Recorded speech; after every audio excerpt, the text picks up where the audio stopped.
So, first things first. I apologize for the thumbnail. It's just sometimes I do things, I make things without thinking. I might have made it before watching the film. Yorgos is back. Our hero, the savior of cinema, has returned. Doesn't feel like it's been a single movie cycle since Poor Things dropped and gave us all a 10-tiered cake to digest, or a super fun debate on ethics and feminism to have on the internet post-Barbie. Very media-literate voices in that battlefield. So what did you deliver us now, Mr. Lanthimos? My sweet, sweet Yorgie boy. Guten Tag, Robert. Steh da nicht rum. Setz dich.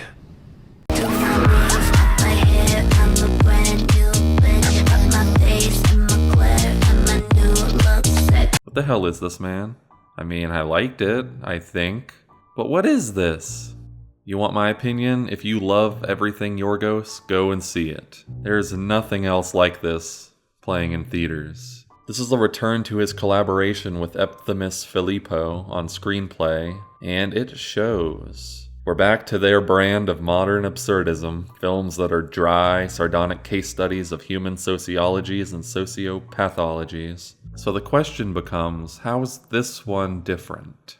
What's Kinds of Kindness about? The first way of describing this movie that I'd like to put out there is relationship body horror. Lanthimos is always exploring the invisible line between nature and nurture, and how that can be bent by power structures to make alien beings out of our human behaviors. The main character of each part in Kinds of Kindness is someone currently in a loving relationship, heavy quotations, that they are desperate not to lose. The grotesque nature of observing them here is like watching someone you know contort their face, their manner, trying to please or impress someone else, transforming before your eyes into a different person with the same body. But Kinds of Kindness isn't just body horror by way of psychological transmogrifications. There are fluids, severed fingers, organs, vomit, banged toes, and, of course, uncomfortable sex, making visceral appearances to drive this point home. And like in early Lanthimos Filippo scripts, people are made of their social position and role. The details surrounding each of the stories serve to trap us inside worlds of inhumanity and abuse. Yes, this Yorgos Lanthimos film titled Kinds of Kindness is being ironic. Who knew? Being as vague as I can, the three shorts are set within three different frameworks: the corporate world, a police's inner circle, and a cult. And within each of these are many branching, abstractly connected internal power dynamics. You've got spousal abuse, sugar daddy situations, age difference, lots of forms of dependencies that you could place onto these stories as an interpretive layer, without the story itself ever committing to one. Some segments feel like dreams, by which of course I mean nightmares. The use of the same cast adds even more to the feel of unreality or performance, because you can literally watch as the actors do their jobs, swap roles, and act, because they aren't just the one person we follow from beginning to end like we're accustomed to in the movies. But in spite of all the complexity going on, I would call Kinds of Kindness the most breezy Lanthimos film. The progression of events is wild and spontaneous, like it was written using the improvisational method, going by instinct in hopes of tapping into something subconscious. And the rare format of anthology, one that's reusing the same cast, lends a theater troupe-esque quality to it. It's meta enough to feel playful and loose, despite how tonally not that the world inside the film is. The transitions between segments are the strongest conveyors of what I'm talking about. You cannot ignore the way this film acts when we're now in this space outside of the stories created by its structure. And it's not that deep either. A lot of the loose ends left by this film are likely just because the cast is having a lot of fun, even fucking with us. Kinds of Kindness sets itself within an era of Lanthimos. Starting from Poor Things and continuing on to still another film Lanthimos already has underway with Stone and Plemons. This feels like a period of crazy productivity he's entered, just inspired by this new circle of collaborators that he really gels with. This movie is just being in Lanthimos' world for a while. Directing-wise, Lanthimos' style is reined back from the escalations that peaked with Poor Things. He shows flexible directing here. It could almost be a director other than him for a good part of it, visually. What's important is using his high technical skill to reflect a contemporary setting. He's allowing a lot of invisibility here. You've got the classic use of wide, engulfing environments that are alienating. In this case, a lot of the film gives off a specific feeling like when you're in somebody else's home, or other places where you're welcomed, but you can't really make yourself at home there. You can't truly get comfortable. And then it gets worse. Like you're at somebody else's place and they're clearly fighting with their partner, leaving you in the tense, awkwardly intimate atmosphere, just stewing in it because you can't politely leave either. Yeah, that's kinds of kindness. We got Jerskin Fendrix back on the score. But I'll say the use of score in this is way more minimal than Poor Things. We get these messy off-key piano stings to accentuate otherwise dry scenes, or add humor by giving sound to unexpressed panic. A few times, there's even a 2001 Space Odyssey-style choir, stressfully singing crescendo to epic tragedies taking place on a banal scale. Jerskin even has a little fun cameo in the film, playing piano. In fact, each story has a form of piano you can spot somewhere in it, like an Easter egg.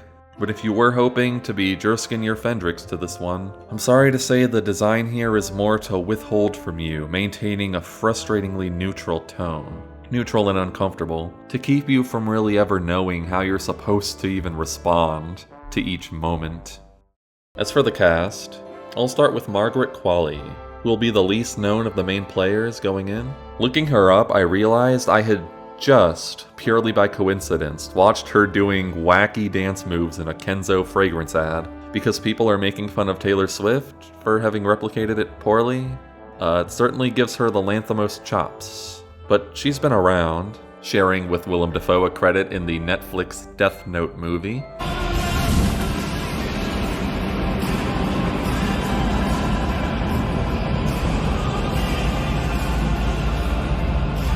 And Once Upon a Time in Hollywood, yada yada. Even from her small role in Poor Things, I can immediately see why Lanthimos is keeping her close. She has a look that reminds me a lot of the miserable female leads he would have in his earlier, more Greek works. But she also has a natural comedic presence, almost like a Rachel Sennett mixture of all these new it girls going on, that fits his more fun current output. She's still playing a more supportive role, but one that felt like a more constant and reliable connective tissue that was needed to keep this film's out there structure from getting too loosey-goosey. Willem Dafoe is hilarious in this film. He's playing parts where he's toward or at the top of the pyramid in these relationship hierarchies, utilizing his age, which comes with an inherent authority status. And in this script of ways people get to shape others, basically his comedic performance is a lot of him getting to fuck with people. It's amazing. Jesse Plemons. I'm going to have to address what I think of him now, because he's grown into a star actor, praised highly for his talent, and yet I never formed my own opinion of him, really. And I think it's because he's so good at being unlikable. I think of him, and I just don't think of liking him. In Kinds of Kindness, he is so unlikable, and in many registers of unlikable. But it's what this film needs, and he fits into this dark Lanthimos world extremely well. Emma Stone, again, amazing with Lanthimos. She plays an assortment of very interesting characters, and as the film goes on, rises to a greater presence. She might be why the third short is my favorite one, and probably will be for most. She enters incorporeal territory with the early two, like she really manages to leave her humanity behind. But then, with the last one, she feels like such a human character. You can pick up a lot of context for her behavior, her inner feelings, and how she's lost between this cult and her family. And she does the funny dance!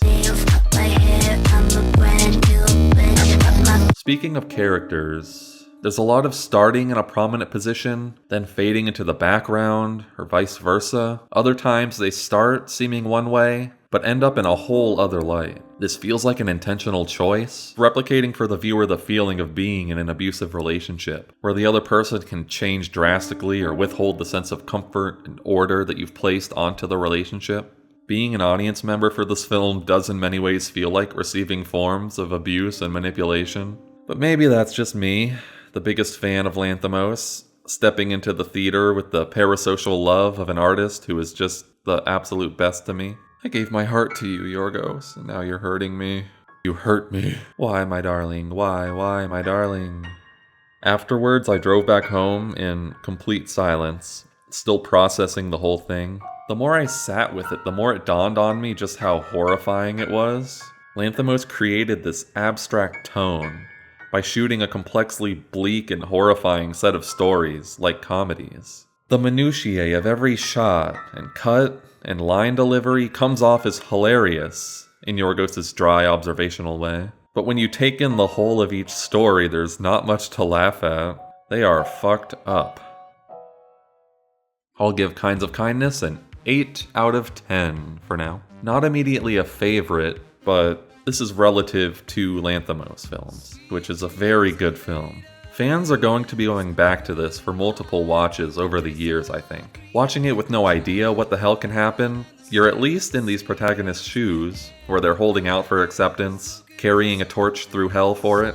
But perhaps on a second watch, the sadistic, tragic folly of these stories will be more pronounced. I can watch it more like from Lanthimos' vantage. You know, from above, them in little snow globes in his hands, playing out their tragedies for his amusement. I'll be making a separate video entirely for my analysis and explanation of Kinds of Kindness. I want my review to stay totally vague because the best experience you could have is seeing these stories unfold for yourself. Not only are the surprises a big part of the enjoyment factor, but the ideas you take away from it should come from you first. Because if you partake in the part of moviegoing that is talking to other people about it, or getting it explained to you by some schlub on the internet, the meanings you'll get can change entirely with this film in particular.